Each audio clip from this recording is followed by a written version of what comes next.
Welcome to the Happiness Podcast. I'm Dr. Robert Puff. Have you ever noticed how two people can go through the exact same experience and yet have a very different story about that experience? This past weekend, I went up to Big Bear. It's a mountain town near Los Angeles, and it's beautiful. I go up there pretty often because before my kids were born, I had a home up there, a log home that I used to live in. And then over the years, I've taken my kids up there many times, so I have a lot of fond memories of Big Bear. Well, this past weekend was another one of those trips. And there's a place up in Big Bear called Alpine Slide. They have human-made slides that go through the mountains, and they're very safe. You just have to control how fast you go. As I was getting into my toboggan, I started talking to one of the people that was working there because it took a little while for the toboggan to get in place and go up the hill. Well, as we were talking, I discovered that she had moved up there about 20 years ago with her husband, and they had gotten divorced, and she chose to stay living up there, and now she was working at Alpine Slide.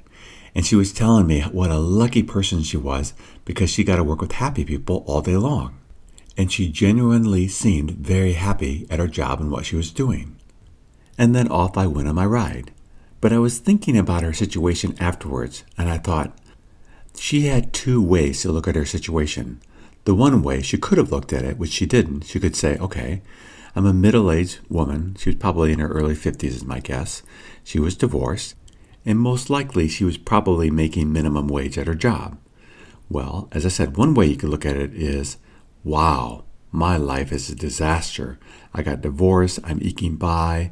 It's very expensive up here. I'm probably living not in the best place.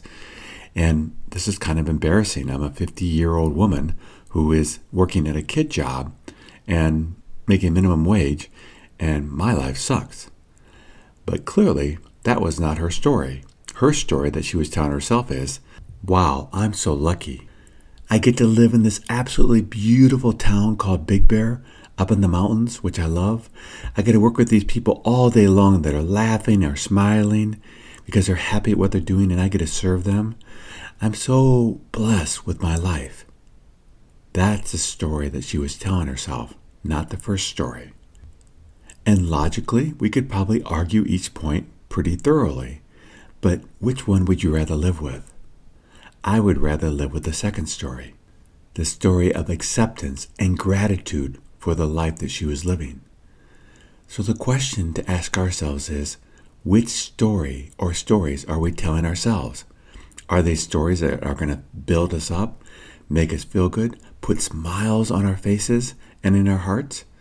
Or are they stories that are going to tear us down, make us look in the mirror and hate that person, and make us just miserable overall?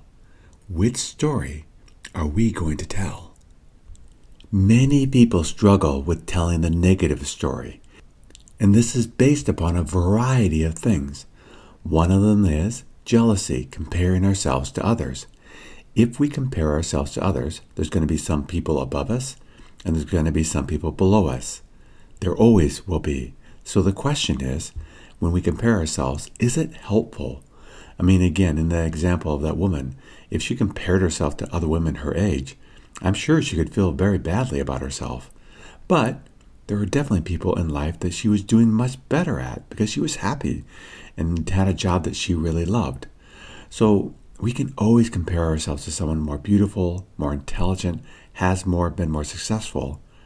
But wouldn't it make more sense to tell stories about how we're doing well and the beautiful things in our life and what we're grateful for? That's the path of finding peace and happiness in our hearts. But it's really based upon the stories that we tell. Let me give another example. I know two young adults who were adopted by and raised by the same parents. And I know these parents, and they're very loving. Well, the boy never talks about, never thinks about his birth parents. He's really just not that interested in it. The girl, on the other hand, has gone through some serious psychological struggles because she feels that her birth parents didn't want her and gave her up for adoption. So she feels or creates a lot of stories about being rejected by these people that she doesn't know. And the boy is so happy with his parents that he's just so thankful that he has them. And these parents are good parents. So the question is, what story are they telling? One story, leads to joy and happiness and thankfulness for what he has. The other is focusing in on what did happen. Her parents did give her up. They did not want her at some level, but that story caused her to suffer. And here's one of the tricky parts about telling stories. Sometimes we have no idea why people do things to us to cause us to suffer. We may be involved in an accident where the person that actually caused it just drove away. We're not aware if they knew what happened, but they could have.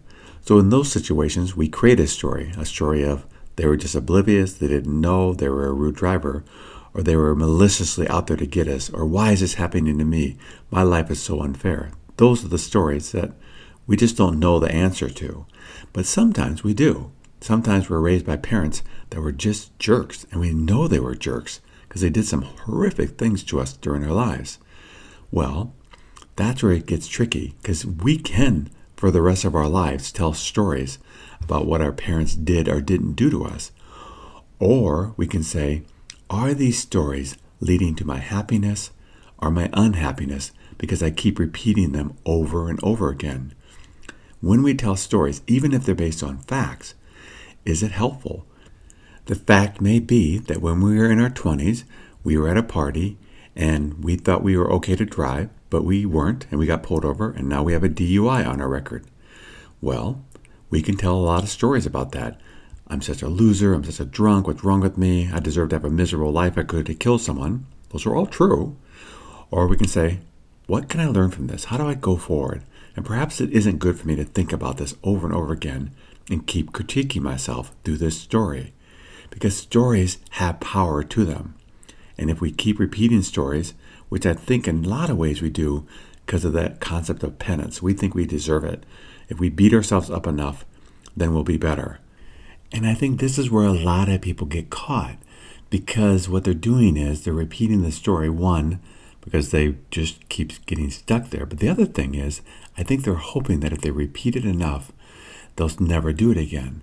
Where truly what happens is when we repeat things in our minds, we're kind of replaying them and preparing ourselves to doing them again.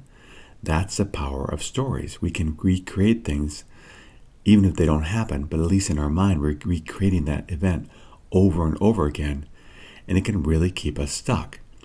For example, I recently read about a study where they were looking at war veterans coming back home because the United States has been at war for so long, and they studied them, and what they found was most of them were very stuck. They were having a very difficult time being back. And when they interviewed them, they found out that they were just thinking about the events that happened overseas over and over and over again, and they were just stuck because they kept repeating the stories. Where a few of the veterans came back, and they really seemed fine. They felt fine. They weren't struggling. And so they interviewed them. And they found out that they weren't repeating the stories of the war in their head at all. They had moved on, and now they were focused on their current life. They let those stories go. And I believe the truth of life is that we all want to be happy. Well, what's important here is, yes, we can hang on to the stories of our life. We can. But are they helping us? Are they helping us move forward? By hanging on towards my resentment, towards a family member, towards an ex, towards someone that hurt me, isn't necessarily helping me. Or is that story that I'm repeating over and over again keeping me stuck or causing me to suffer? Because it can do that. That's the power of our stories. But when we just shift it and see it slightly differently, we realize we don't have to hang on to things as much. Mostly, it's the stories that we create that cause the suffering to stay, not the event in themselves. For example, the worst accident I've ever been in that caused me the most suffering happened a few years ago. I was go-karting with my son, and they went pretty fast, and the cart in front of me flipped around, and him and I hit each other going full force, about 50 miles per hour, and I went from 50 miles per hour to a dead stop instantaneously.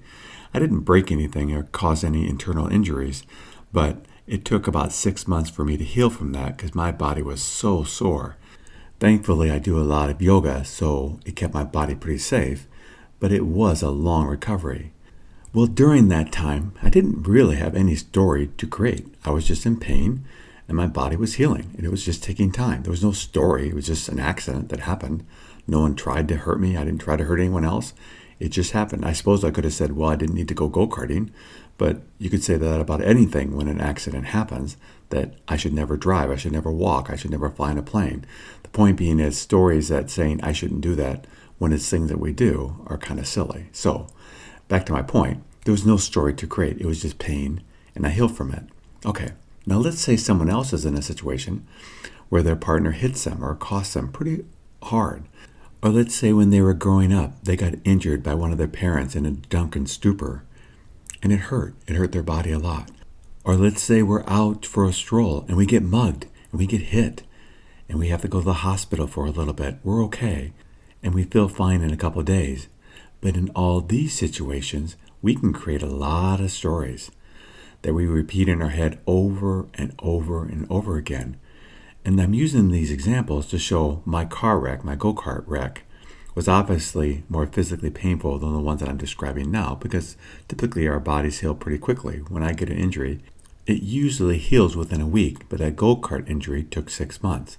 So we can tell lots of stories if we want to about physical injuries, and if we do that, yes, they may be true too.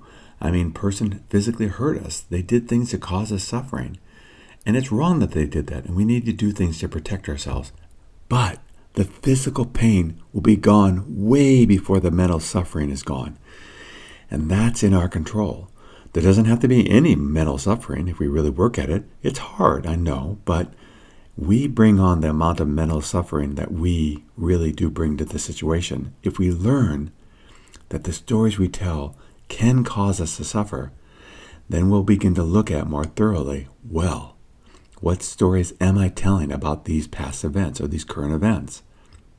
And whatever story we tell is going to have an impact on our hearts and on our level or no level of happiness. We tell stories throughout the day.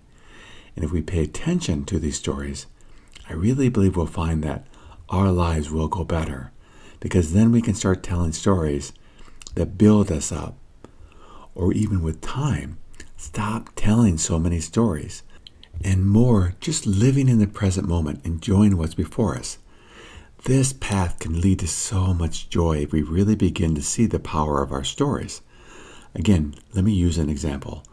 A lot of people throughout their lives lose their job, and it can be horrible, it can be awful. It can cause a great deal of suffering, self-esteem issues. And yet I know other people personally, guess what they did? They sold a little bit of belongings that they had.